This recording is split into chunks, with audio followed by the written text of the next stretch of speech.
Bienvenidos a un nuevo episodio de Pablo Fabris Conversaciones, un episodio donde vamos a hablar mucho de lo que está sucediendo en el mundo y cómo esto tiene su vinculación con nuestro país, con la Argentina, y cómo esto puede favorecer o perjudicar dependiendo el contexto, entre tantos otros temas que nos vamos a meter.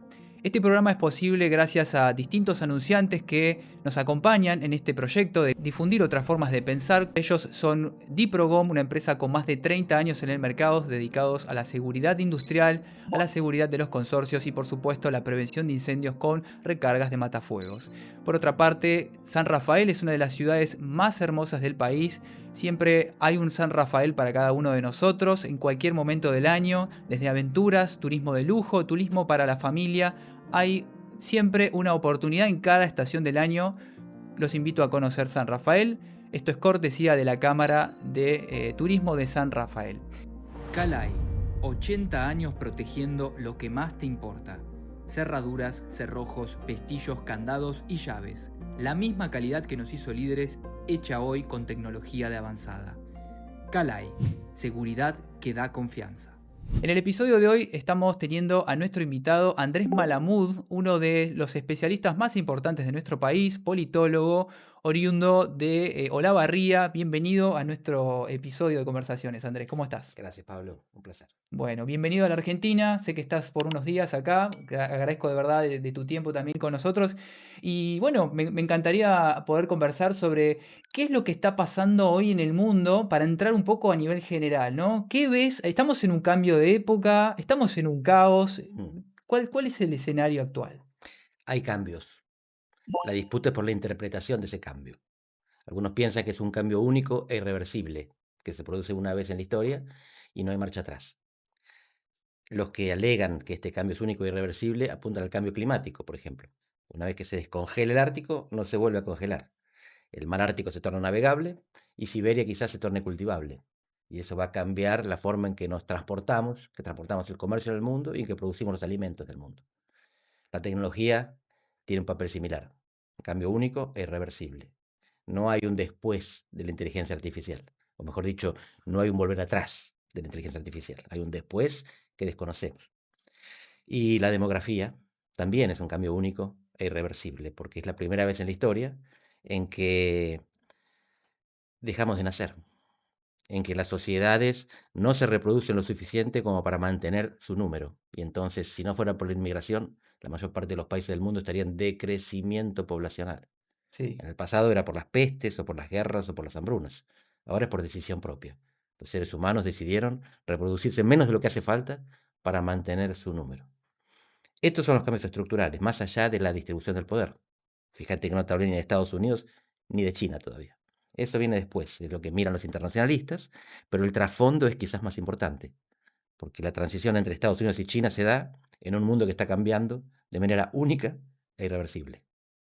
Es un cambio importante, todo lo que tiene que ver con la tecnología y quién es el pionero en esta contienda entre dos potencias. Estamos viendo también el declive de una potencia y el crecimiento de otra. ¿Qué ves con esto? ¿Qué lectura haces? Siempre tenés los optimistas y los pesimistas. Siempre tenés los que defienden una civilización o un equilibrio. ¿Qué significa esto? Los que defienden Occidente lo hacen porque creen que es superior, pero en realidad lo están haciendo porque es su civilización. Los chinos hacen lo mismo. Cada uno piensa que su civilización es superior a la otra y por lo tanto la banca. El analista toma una posición de distancia y lo que trata de ver es qué ocurrió en el pasado. Y lo que ocurrió en el pasado es que estas transiciones hegemónicas, una potencia que declina y otra que la desafía, ocurrieron 16 veces. Están contabilizadas por Graham Allison, que es un internacionalista norteamericano, y lo que él muestra es que de esas 16 transiciones, 12 fueron bélicas. Hubo guerra, Mm, se fueron claro. las manos. Pero 4 no. Y esas 4 son las más recientes y las más cercanas. Más recientes en el tiempo y más cercanas culturalmente. La transición entre España y Portugal Sí. fue el Tratado de Tordesillas. No hubo una guerra civilizacional entre España y Portugal. Después la transición entre Gran Bretaña y Estados Unidos fue pacífica porque compartían la misma cultura. La transición con la Unión Soviética fue trunca, porque la Unión Soviética colapsó Colapsó. antes de haber una Sí. guerra caliente, se quedó en fría. Así que no todas las perspectivas son malas. Los ejemplos cercanos son transiciones pacíficas, sobre todo cuando hay destrucción mutua asegurada. Si vos tenés bombas nucleares y el otro tiene bombas nucleares, si vos tirás una, te comes una, y por lo tanto no la tirás. Las bombas nucleares están hechas para no ser usadas. Claro. Pero esto es cuando vos tenés un número limitado de actores nucleares, y entonces el cálculo es más simple. Si vos en vez de 9, que son los países que tienen la bomba, tenés 90, es más fácil el error de cálculo, es más fácil que en uno aparezca un loco. Y Sí. si un loco aprieta el botón, todos los demás empiezan a apretar para defenderse. Por eso el Tratado de No Proliferación Nuclear, por eso la estrategia de algunos países para que Irán no tenga la bomba. Sí, pero hay, por ejemplo, vamos a meternos ya en algo de lo que estamos hablando todos los días, ¿no? Está bien, Donald Trump, Estados Unidos, está tomando intervención con respecto a esto en asociación con Israel, evitando o no quiere que lo que, digamos, prolifere es esta, digamos, desarrollo de armas nucleares desde Irán, ¿no? Unión Europea se queda que no quiere ser parte de esta guerra, según ellos han tenido declaraciones, ¿no? Ujú. ¿Cuál es el escenario con esto? Porque aparte también hay otra cosa, no son pocos los países que tienen armas nucleares. O sea, hay varios. Son 9. Son los 5 del Consejo de Seguridad: Ujú. Estados Unidos, China, Rusia, Francia y Gran Bretaña. Sí, Son India y Pakistán, que es sí. entre ellos. Es Israel, que no lo admite ni lo niega, se llama ambigüedad. Ujú. Y es Corea del Norte, que hizo ensayos y sabemos que la tiene. Hubo otros países que la tuvieron y la desmantelaron. Sudáfrica, antes de la transición, cuando los blancos entregan el poder, no entregan la bomba, la Ujú. desarman. Y 3 países de la ex Unión Soviética que se le entregan a Moscú, a Rusia, entre ellas Ucrania, que se Mm. debe estar arrepintiendo. El- Algunos países decidieron que otros no la tengan. Y vos marcas muy bien que Europa no se involucró en la guerra de Estados Unidos e Israel contra Irán. Pero sí en la negociación previa, hace 11 años. En 2015 Claro, hay 6 países, los 5 del Consejo de Seguridad, más Alemania, que negocian con Irán para que Irán no siga enriqueciendo uranio y permita el monitoreo de que ya enriqueció, que no desarrolle la bomba. Barack Obama. claro. Gana Trump en el 16 y en 2018 rompe el acuerdo. Y desde entonces Irán volvió a enriquecer uranio. Pero la idea es que la bomba te preserva. Vos tenés la bomba como amenaza, entonces no te atacan con armas convencionales por miedo que les tires la bomba nuclear. Claro. Mientras tuvo el acuerdo, Irán no enriqueció. Funcionó el acuerdo. Trump Bien. lo rompió. Lo que está haciendo Trump con la guerra ahora es rectificar su propio error. Nadie obligó a Trump en 2018 a salir del acuerdo que obligaba a Irán a no nuclearizarse y que Irán estaba cumpliendo. Y Trump produjo las condiciones que después le permitieron argumentar a favor de la guerra. Y Europa mira y dice, vos sos tarado, esto es culpa tuya. Nos encontramos, corregime si me equivoco, con un Irán que luego de esta contienda que se armó con los Estados Unidos, yo noto que se nota más superior, por ejemplo, en todo lo que es el tema del Estrecho de Hormuz, donde puede de alguna manera pegarle a todo lo que tiene que ver con el petróleo para los Estados Unidos y también el tema de las materias primas que pasan por esa zona. Digamos, me parece que descubre que tiene cierto poder de negociación. Se está hablando de que quieren imponer aranceles, tarifas, Peajes. peajes, etcétera. ¿Cómo ves esta situación? ¿Cómo ves un posible desenlace de este conflicto? Estados Unidos e Israel se lanzan a la guerra Sí, pensando que la ganan y con claro, 3 objetivos. Cambio de régimen, desmantelamiento del potencial nuclear, sobre todo los 400 kilogramos de uranio enriquecido, claro. y desmantelamiento de las bases de lanzamiento misilístico, que Irán no puede atacar a los vecinos con misiles de alto poder y velocidad. Después de esta guerra, Irán tiene el mismo régimen o peor, porque ya no es tan teocrático, es más militar. Claro, Los ayatolás tienen menos poder y la Guardia Revolucionaria tiene más poder. Los 400 kilos tienen toditos, no les encontraron ni uno, tienen lo mismo que tenían antes. Y las bases de lanzamiento misilístico con menos misiles las mantienen. Cuando se enojan siguen bombardeando Arabia Saudita o Israel. Y además cerraron el estrecho.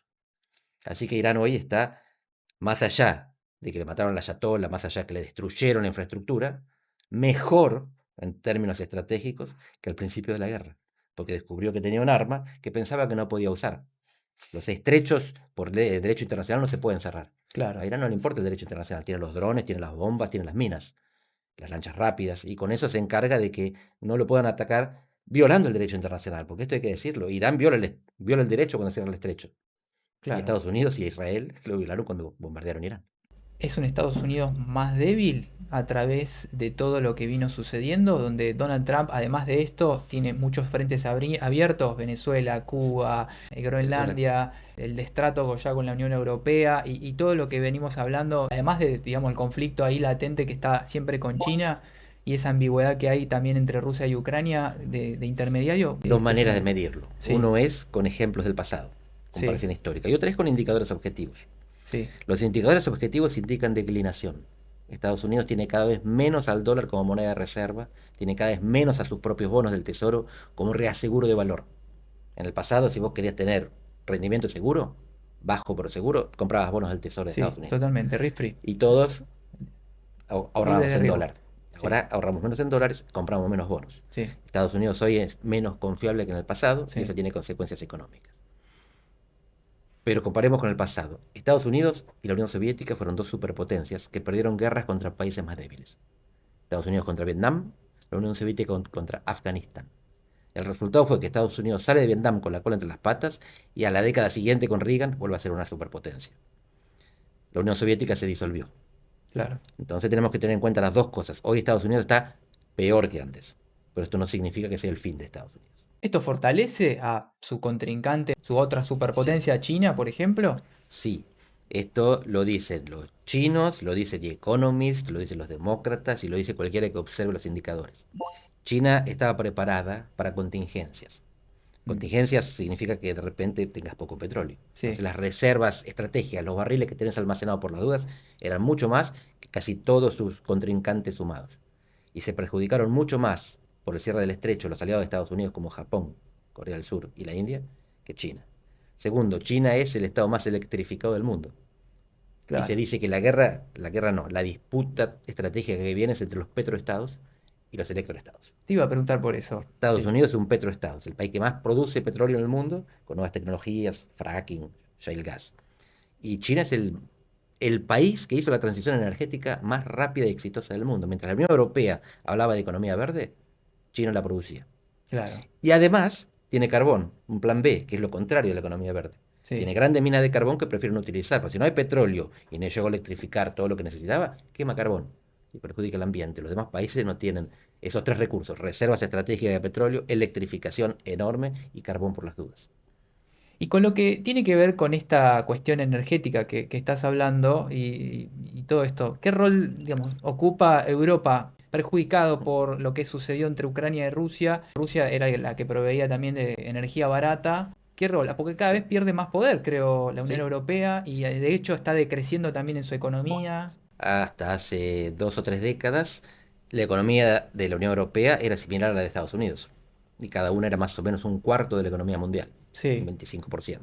Hoy Estados Unidos sigue siendo alrededor del 25%, hay muchas maneras de medir, y Europa es un 15%, y decreciendo. Y decrece poblacionalmente también. Si no fuera por la inmigración, Europa estaría en colapso demográfico.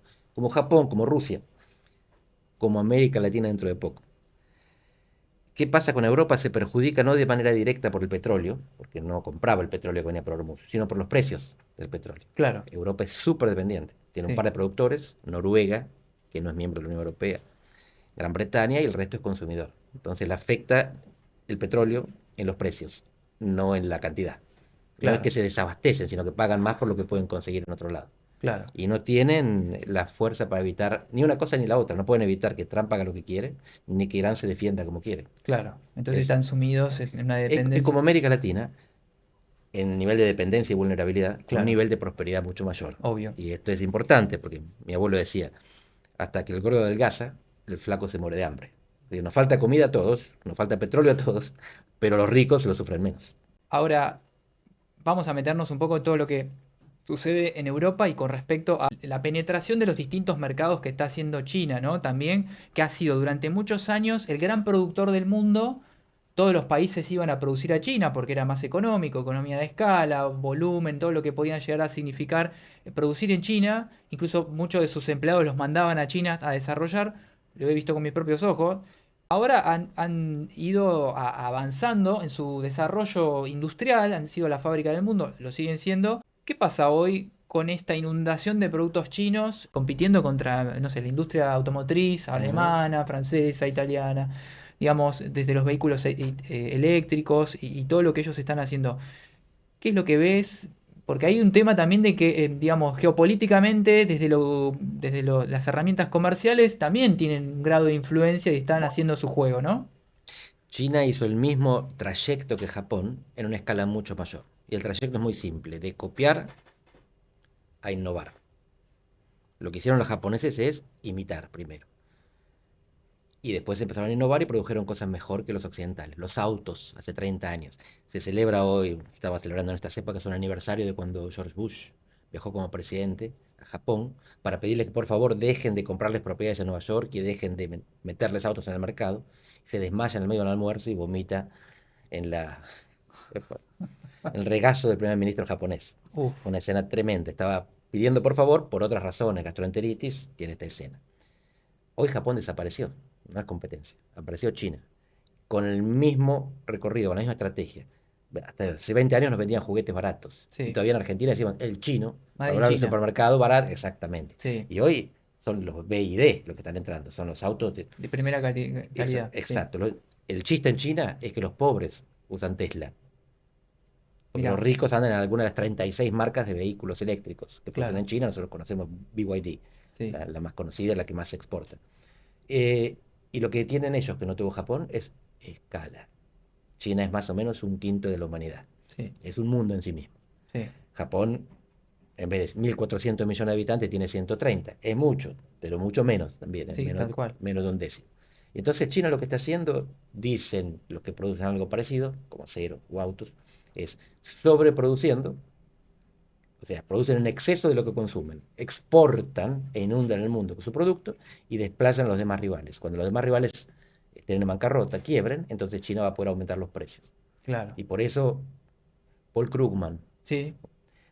estaba diciendo hace poco que se estaba dando cuenta de que cambió su forma de pensar y muchos economistas hicieron lo mismo y están siendo proteccionistas, o sea, un poco trampistas.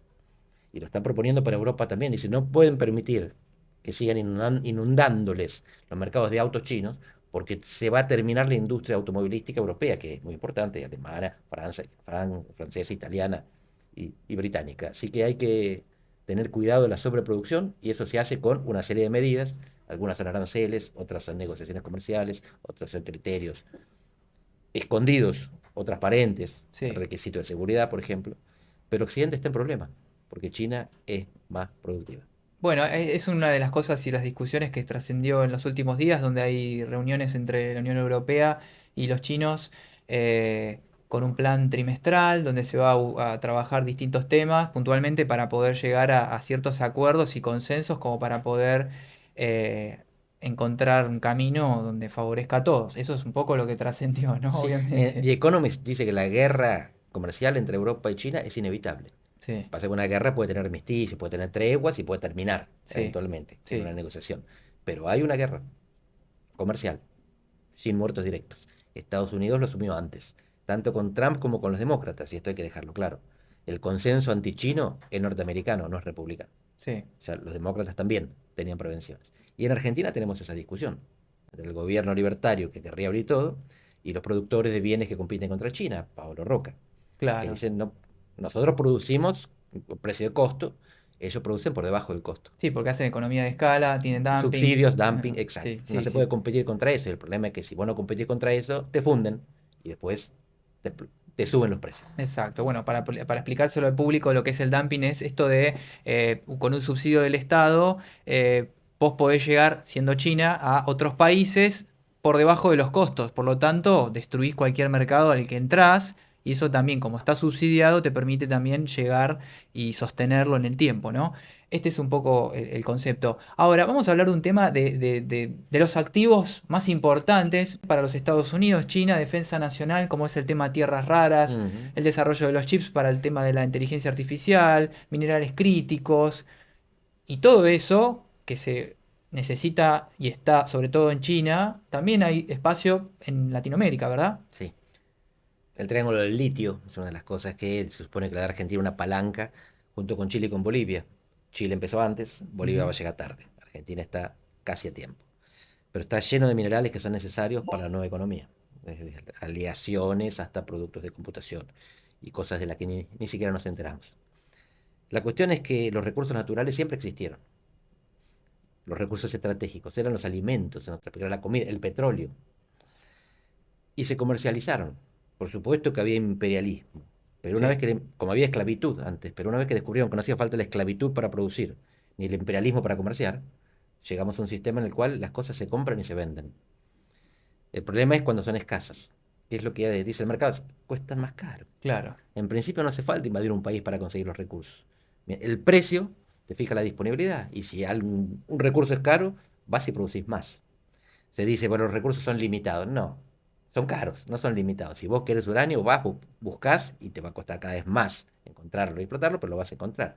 El petróleo está llegando al pic, a partir del cual hace 40 años, desde que yo soy chico, se habla, se termina el petróleo. Llegamos al momento culmina y después descubrimos las nuevas técnicas, y descubrimos el shale, y Claro. descubrimos el gas, y nos damos cuenta de que en realidad sí son limitados los recursos, pero en una escala de tiempo mucho más larga de la que pensamos.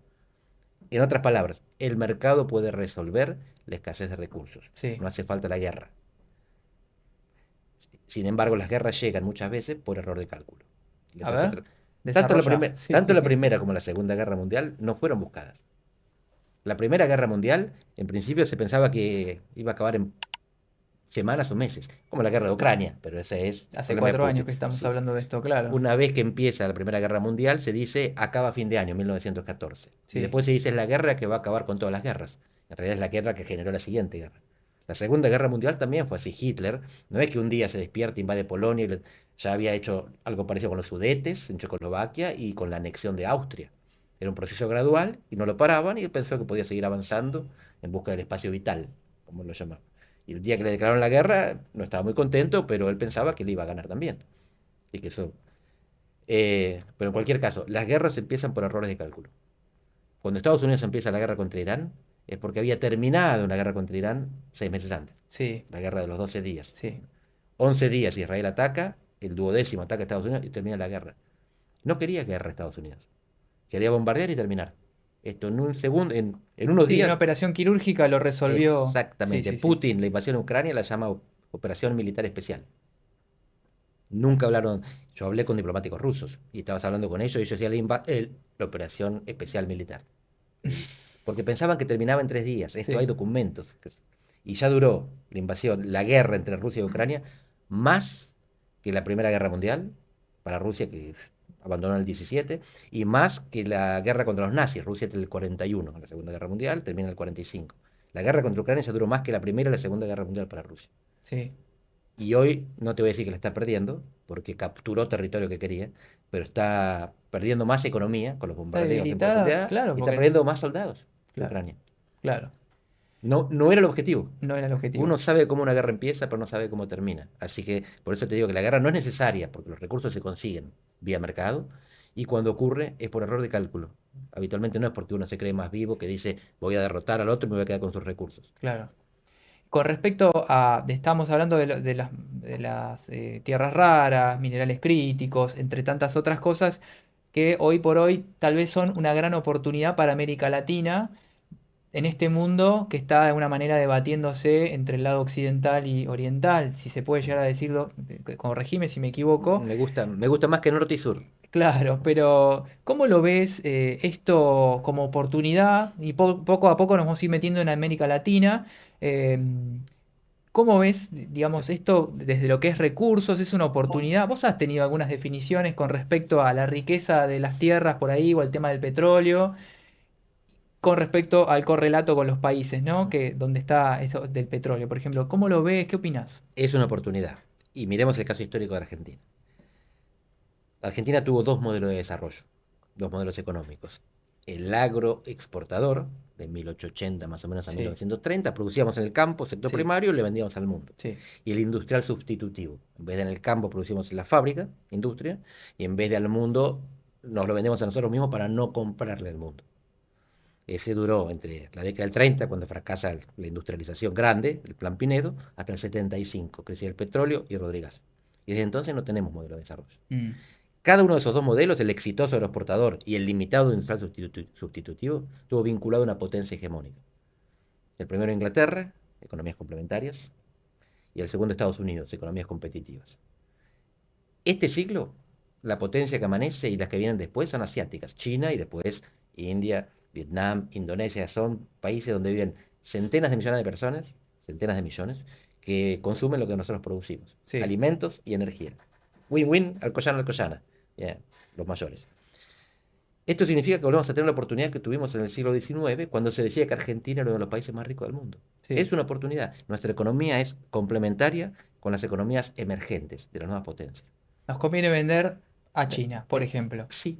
Y a Sí, las que vienen después de China, sí, porque sí, Asia tiene el 60% de la población mundial. De todos los seres humanos del mundo, 6 de cada 10 están en Asia. Y no produce lo que nosotros producimos. claro, Estados Unidos sí, tiene maíz, tiene soja, tiene... Lo que produzca Argentina, Estados Unidos lo produce también. claro, Asia no. claro. Así que tenemos la... ¿Cuál es el problema de esto? Los que quieren soberanía nacional, los que quieren autonomía, los que no les gusta depender, dicen, pero nosotros no queremos tener con China la relación que tuvimos con Gran Bretaña. No queremos ser vasallos, no Claro, queremos ser colonia. sí, De lo que se trata es de negociar las condiciones. Estamos en un mercado, nosotros estamos vendiendo, no se la llevan por la fuerza. claro, Y para eso hace falta algún desarrollo autónomo que te permita no entregar el material a granel, el claro. recurso en camiones. Tenés que agregar valor en casa un poco. Y esa es la discusión. ¿Cómo hacemos para complementarnos con Asia de la manera más eficiente? Porque la complementación existe, la busquemos o no. La cuestión es cómo la aprovechamos mejor. Se habla mucho de lo que es el tema de inteligencia artificial, economía del conocimiento, entre tantas otras, y la gran preocupación del futuro o del futuro cercano, que es esto del empleo, qué es lo que va a pasar con el cambio del mundo del empleo y todo. ¿Qué es lo que vos ves como una especie de semillero de espacio para todo lo que es inteligencia artificial, conocimiento? Te cito a dos grandes, A ver. Danny Roderick y Ujú. Elon Musk. Sí, Independientemente de lo que uno piense. Danny Roderick es un gran economista, heterodoxo, gran defensor de la industria. sí, Muy inteligente y uno de los tipos que fue más hábil en ver cuál era la innovación china, en qué consistía. Jugueteo a nivel regional, experimentación. sí, Las recetas generales no funcionan. Si las recetas funcionaran, China sería inexplicable, dice Roderick. claro. Bueno, Roderick, que siempre defendió la industria, está diciendo, olvídense de que la industria cree empleo. La industria ya no se...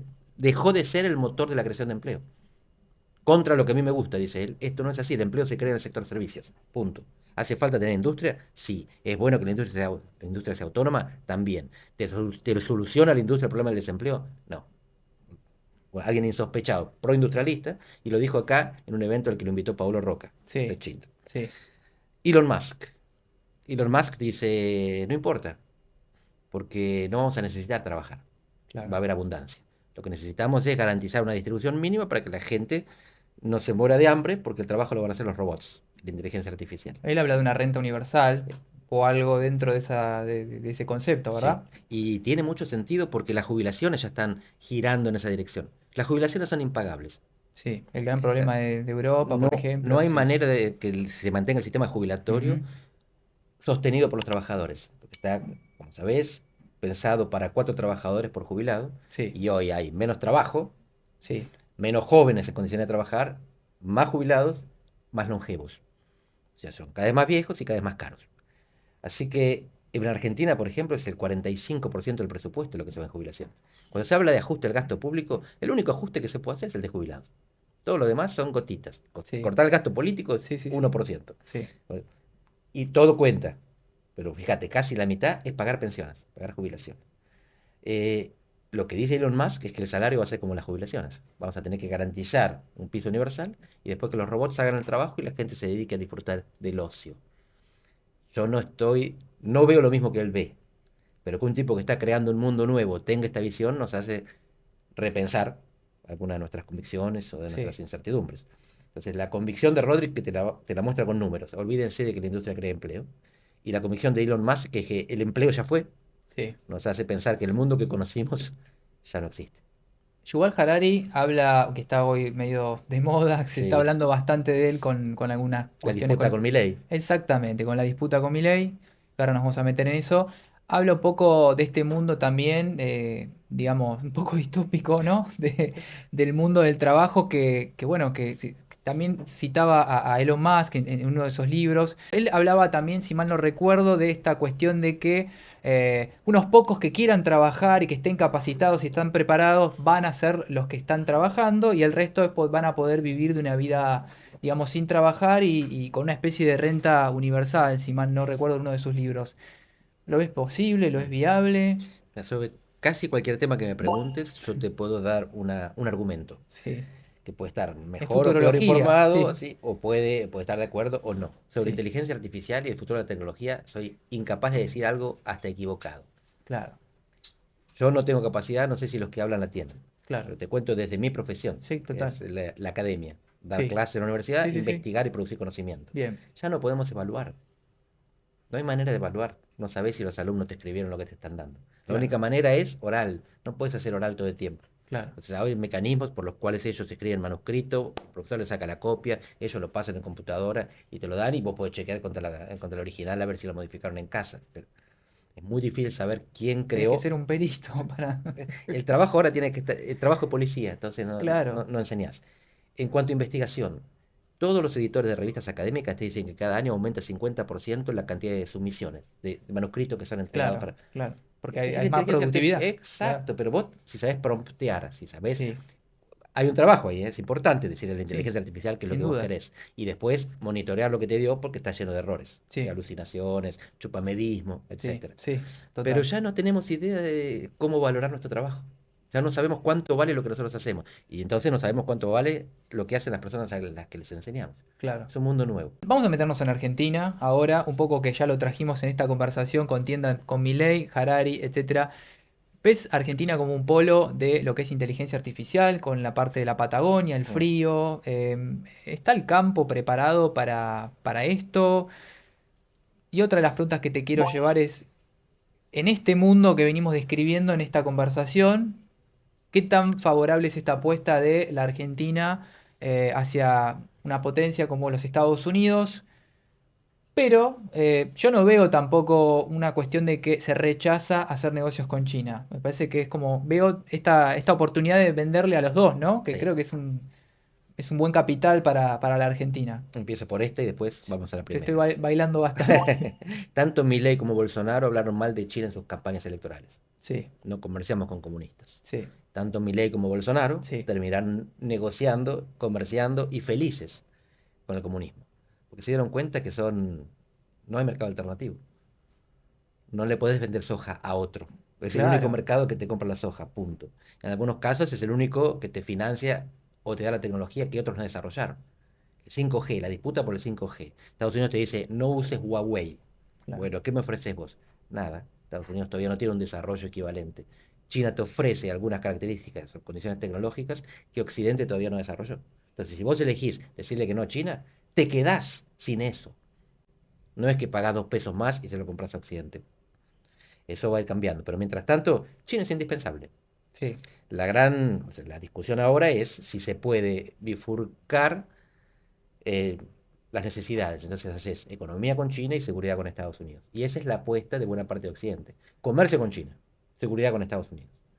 Y ahí es donde entra Huawei, 5G y la red de informaciones. ¿Son mercado o son seguridad? Respecto a si tiene sentido pensar a Argentina como un núcleo de inteligencia artificial, sí, sin garantías. No sabemos qué va a pasar, pero Argentina tiene 4 grandes complejos económicos. El campo, sí. Histórico. sí, el campo es el histórico, el de siempre. Los nuevos son minería y energía, petróleo y cobre, litio, etcétera. Y el cuarto es la economía del conocimiento, que ya lo sabíamos. Sí, Tenemos una docena de unicornios, tenemos un montón de creación, de programación, materia gris. Y esto de la inteligencia artificial y los data centers serían parte de la economía del conocimiento, sí. solo que con mucha inversión. Mucha inversión. No es crear un unicornio en casa, sino esperar que lleguen los millones de los Estados Unidos. Y eso no está pasando. No está pasando, hubo muchos anuncios, de hecho Donald Trump se ha llevado a la comitiva de los mayores empresarios del mundo, a distintas partes del mundo, Y también había estos anuncios rimbombantes donde decían vamos a invertir tanto en distintas partes del mundo. Se escuchó también lo que se habló de la Argentina, si no me recuerdo mal, era alrededor de 20.000 millones de dólares, 25.000 millones. 25.000. Bueno, 25.000 millones de dólares en inversiones en data centers en Argentina. Es una carta de intención, pero todavía no hay nada en firme. Bienvenido.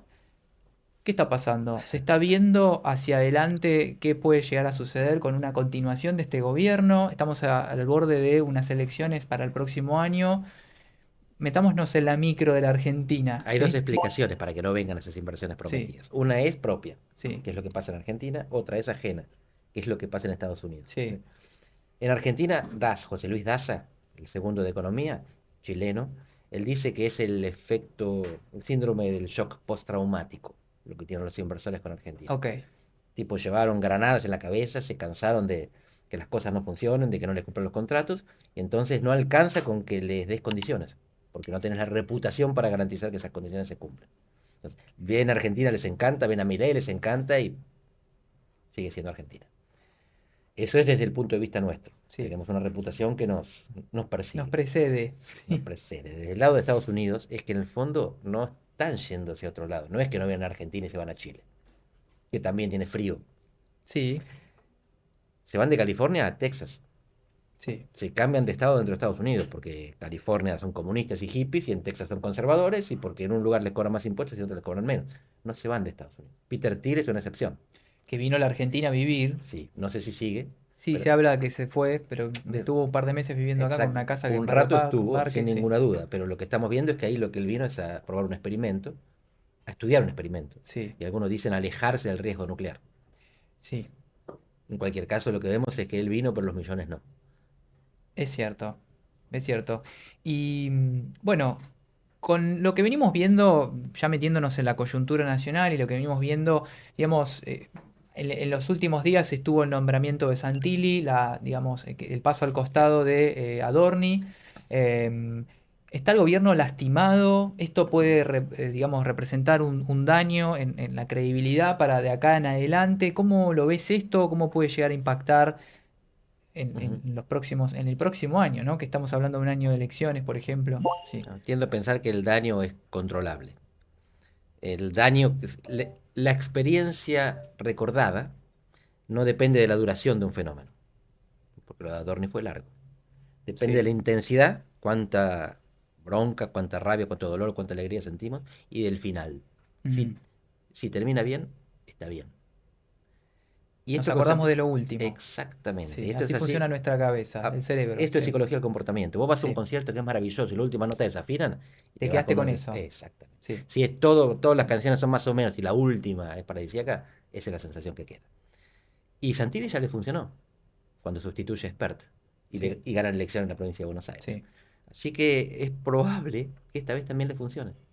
Todo esto que hicieron les permitió ir tapando otras malas noticias y les permitió seguir erosionando al PRO. sí, Se va Esteban Bullrich por la sí. posición ambigua que toma el PRO.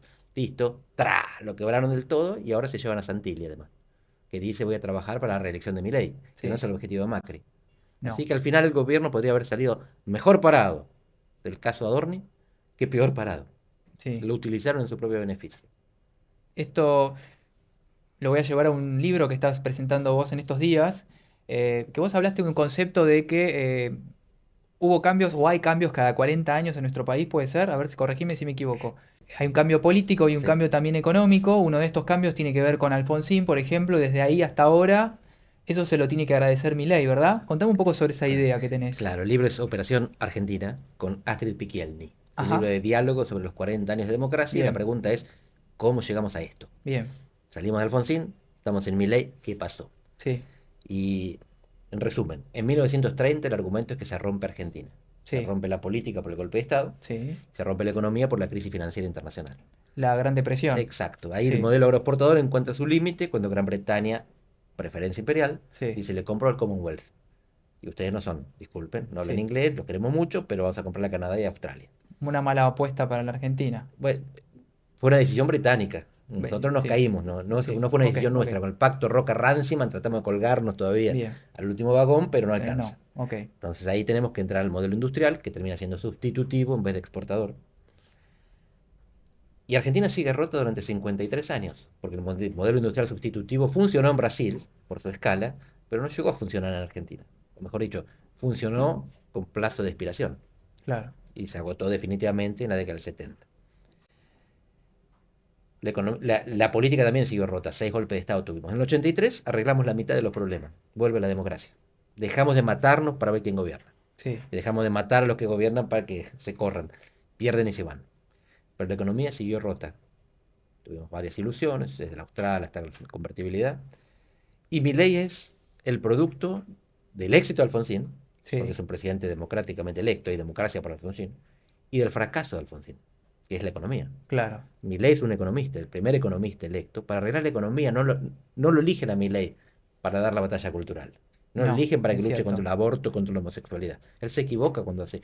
Y no lo digo yo, lo piensa él, porque después de errarle en Davos con ese discurso, se cayó la boca y siguió hablando de otras cosas, que son las que a él le interesan.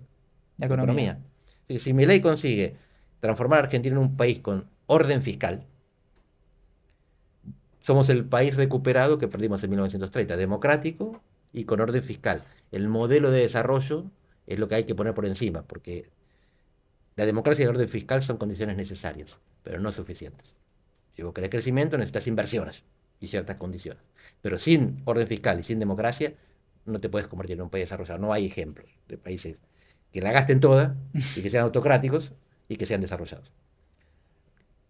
Puede fallar, pero el objetivo no solo de Milei, sino de los que lo votaron, es claro, terminar con la inflación, que es la particularidad argentina. Muchas veces los argentinos nos miramos y decimos, ¿cuándo nos rompimos? ¿Cuándo fracasamos? ¿Cuándo se jodió Argentina? Bueno, en el 30 se jodió, pero no estamos más jodidos que muchos otros. No estamos más jodidos que Chile, ni que Brasil, ni que México, ni que Colombia. Podemos hablar un montón de indicadores que muestran que en realidad Argentina sigue en muchos aspectos estando un poquito por arriba de casi todos en el barrio. PBI per cápita un poquito por abajo de Uruguay y de Sí. Chile. Sí. Pero en homicidios tenemos menos que ellos. Mira. Hay menos muertes en Argentina, sociales sobre todo, que en cualquiera de los dos vecinos. Y hay muchas menos muertes políticas que en Colombia, que en Ecuador, que en Brasil o que en México, donde matan candidatos todas las semanas. Me pongo del lado del inversor que pensaría en invertir en la Argentina, ¿no? Em, ¿Qué escenario tenemos por delante? ¿Qué garantizaría que se mantenga esto del equilibrio fiscal para mantener las cuentas en orden y que no venga otro gobierno volantazo, lo de siempre, ¿no? En Sí, cambio, y que venga a decir vamos a hacer otra cosa y borrón y cuenta nueva. sí. Hay dos posibilidades. Una es que el próximo gobierno siga esta línea y que los Sí, inversores esperen que eso ocurra. sí, La reelección de Milei. sí, La otra es que independientemente de quién gane las elecciones, el que gane no puede hacer lo que quiera, porque te ataste al mástil.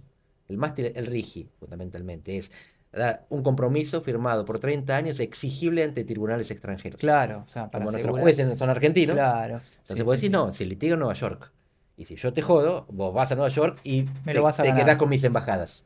claro, Lo de las embajadas es una exageración, sí, porque sí, no sí, te, sí, pero el juez de Nueva York te dice, al país este se le retienen estos fondos y tenemos los fondos afuera, desde el oro, que no sabemos bien dónde está, reservas y demás, hay como cobrarle a un país.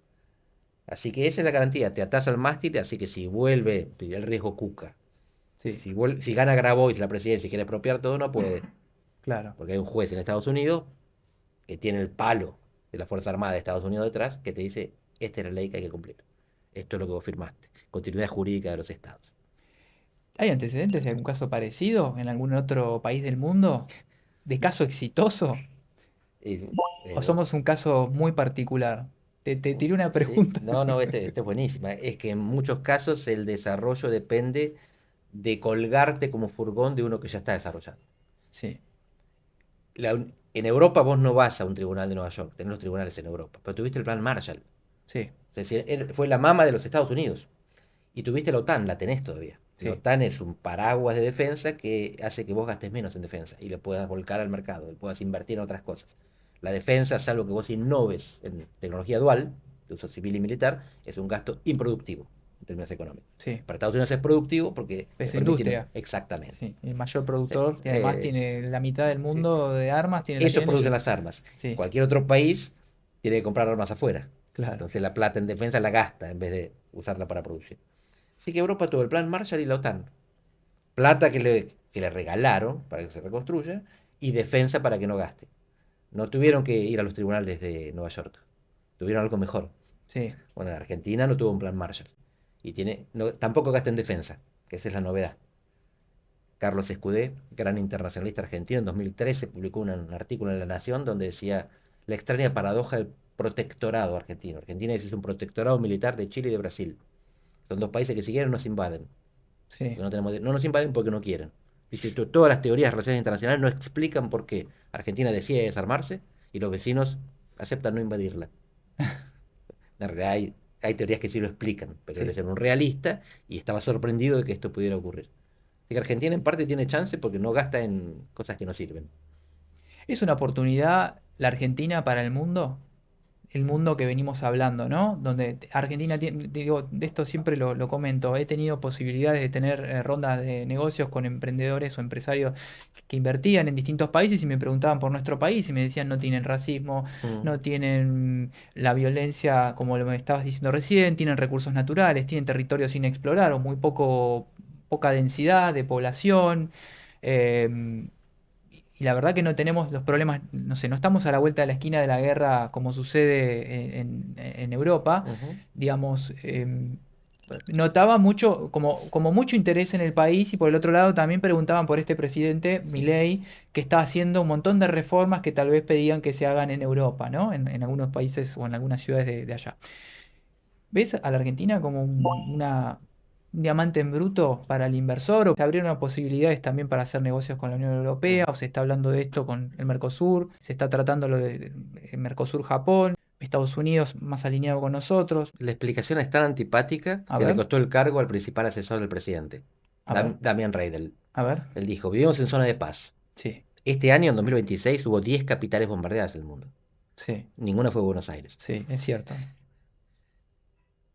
Tenemos las condiciones necesarias para el desarrollo tecnológico, que son energía barata y frío.